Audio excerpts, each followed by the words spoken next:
নমস্কার, দেখছেন নিউজ 18 বাংলা। আমি রুবেলা রয়েছি আপনাদের সঙ্গে। জেলা থেকে সরাসরি শুরু করছি। আর শুরুতেই যে খবর, চাকরি হারা শিক্ষকদের জন্য স্পষ্ট কথা। মুখ্যমন্ত্রী বললেন, স্কুলে যান, নিশ্চিন্তে ক্লাস করার মাইনে পাবেন।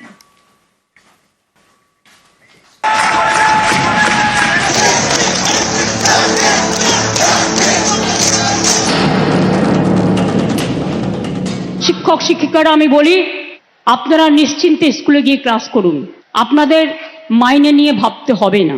আইনের মধ্যে থেকেই রাজ্য সরকার আপনাদের কাজ করে দেবে। আপনারা স্কুলে যান। আমি তো আপনাদের বলেছি, সুপ্রিম কোর্টে আপনাদের টাকা বন্ধ করে দিয়েছিল, কিন্তু আমরা তো রিভিউ পিটিশন করেছিলাম এবং তাতে তো আমরা বলেছি যে আপনারা মাইনে পাবেন। স্কুলে নিয়োগ দুর্নীতির ভুরি ভুরি অভিযোগ। সুপ্রিম রায়ে এক ধাক্কায় প্রায় 26,000 চাকরি বাতিল। গত 3রা এপ্রিল চাকরি বাতিলের রায় দেয় সুপ্রিম কোর্ট। এরপর 9 এপ্রিল চাকরিহারা যোগ্য শিক্ষকদের স্কুলে ফেরার বার্তা দেন মুখ্যমন্ত্রী মমতা বন্দ্যোপাধ্যায়। তারপরেও অনেকের মনে প্রশ্ন ছিল, বেতন কি মিলবে? মঙ্গলবার মেদিনীপুরের প্রশাসনিক সভা থেকে এই বিষয়টিও স্পষ্ট করে দিয়েছেন মুখ্যমন্ত্রী।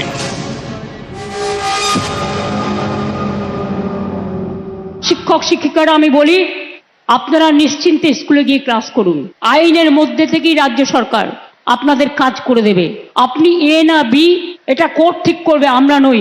টাকা কিন্তু ওই যারা আপনাদের ওস্কাচ্ছে তারা দেবে না, মাইনে কিন্তু গভর্নমেন্ট দেবে। চাকরিহারা যোগ্য শিক্ষকদের স্কুলে ফেরাতে সুপ্রিম কোর্টে আবেদন করে পশ্চিমবঙ্গ মধ্যশিক্ষা পর্ষদ। আগামী 31শে ডিসেম্বর পর্যন্ত যোগ্যদের ক্লাস নেওয়ার অনুমতি দিয়েছে শীর্ষ আদালত। তারপরেও জট কাটেনি। সোমবার রাত ভর পথে চাকরিহারা শিক্ষকরা। শিক্ষক শিক্ষিকারা যারা বসে আছেন গতকাল থেকে, কেন বসে আছেন এই গরমের মধ্যে কষ্ট করে?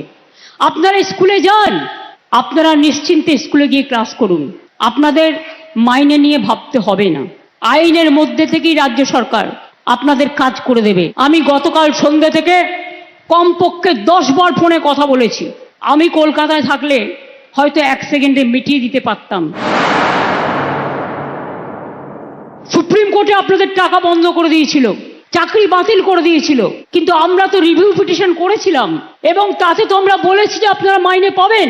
এর জন্য কারো প্ররোচনা দেওয়ার দরকার নেই, দাঙ্গা করার দরকার নেই, উত্তেজনা করবার দরকার নেই। কেন অন্যদের কথায় পা দিচ্ছেন? টেন্টেড কি আনটেন্টেড কি আপনার দেখার তো প্রয়োজন নেই। ওটা দেখার জন্য রাজ্য সরকার আছে, কোর্ট আছে। আমরা এভিডেন্স নেব। আপনি চাকরি করেন, আপনার চাকরিটা আছে কিনা দেখার দরকার। আপনি ঠিকমতো মাইনে পাচ্ছেন কিনা সেটা আপনার দেখার দরকার। অন্যটা আপনার দেখার দরকার নেই, ওটা আমাদের ওপরে ছেড়ে দিন। যারা আপনাদের চাকরি খেয়েছে তাদের উপর ভরসা করবেন না। যারা চাকরি ফিরিয়ে দিয়েছে তাদের উপর ভরসা করুন, আর যারা আগামী দিনও ফিরিয়ে দিতে পারে তাদের উপর ভরসা করুন। সুতরাং আপনাদের চিন্তা করার কোনো কারণ নেই। আমি তো নিশ্চয়ই চাইবো না আমার রাজ্যে বেকার বাড়ুক।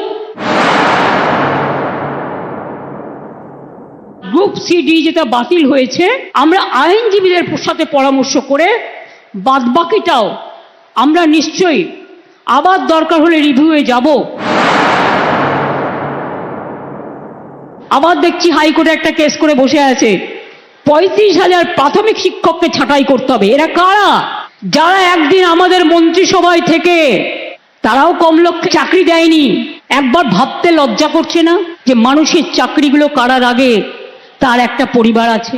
একবার চিন্তা করে দেখবেন না? রাজনীতি করতে গেলে শুধু দানবিক মুখ, মানবিক মুখটা কোথায় যাবে? নিউজ 18 বাংলা।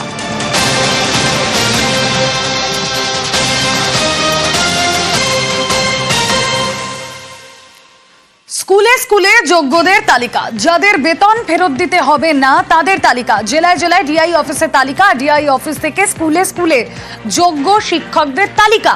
বিভিন্ন জেলার ডিআই অফিসে ইমেল স্কুল শিক্ষা দপ্তরে। সোমরাজ বন্দ্যোপাধ্যায় বিষয়ে আরো বিস্তারিত জানাতে পারবেন। সোমরাজ,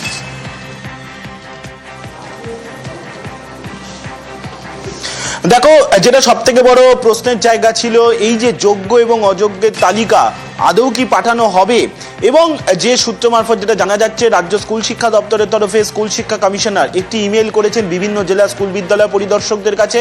ইমেল করে তিনি জানাচ্ছেন যে যারা অযোগ্য বলে বিবেচিত নয় বা ঘোষিত নয় তাদের তালিকা রাজ্য স্কুল শিক্ষা দপ্তর জেলা ভিত্তিক বিভিন্ন জেলার ডিআইদের খুব শীঘ্রই পাঠিয়ে দিচ্ছে এবং সেই তালিকা পাওয়ার পর যাতে ডিআইরা প্রয়োজনীয় পদক্ষেপ নেয়।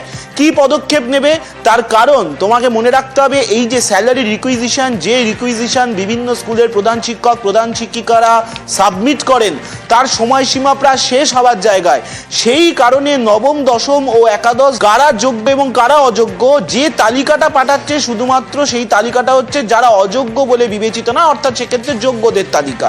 সেই তালিকা পাঠিয়ে দেওয়া হচ্ছে জেলা ভিত্তিক, কিন্তু সেই তালিকায় কতজনের নাম থাকবে সেটা এখনো পর্যন্ত স্পষ্ট নয়। এবং যেটা স্কুল শিক্ষা দপ্তর সূত্রে জানা যাচ্ছে যে ডিআইদের যে ইমেল করে যে চিঠিটি দেওয়া হয়েছে সেখানে বলা হয়েছে সুপ্রিম কোর্টের যা নির্দেশ সেই নির্দেশ অনুযায়ী তালিকা তারা ডিআইদের পাঠিয়ে দিচ্ছেন, খুব শীঘ্রই পাঠিয়ে দেবেন।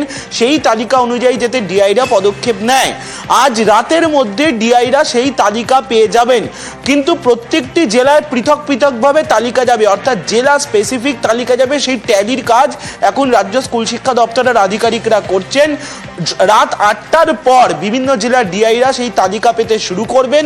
সেই তালিকা পাওয়ার পর ডিআইরা বিভিন্ন স্কুলের প্রধান শিক্ষক প্রধান শিক্ষিকাদের সঙ্গে যোগাযোগ করবেন। যোগাযোগ করে কাদের কাদের নাম রয়েছে তা জানানো হবে।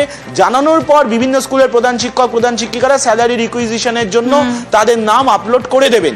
এইভাবেই গোটা প্রক্রিয়াটি পরিচালিত হবে। রাজ্য স্কুল শিক্ষা দপ্তরের কমিশনার ইমেল করে জানানোর পর ইতিমধ্যেই তৎপরতা শুরু করেছেন বিভিন্ন জেলার ডিআই। নজর থাক।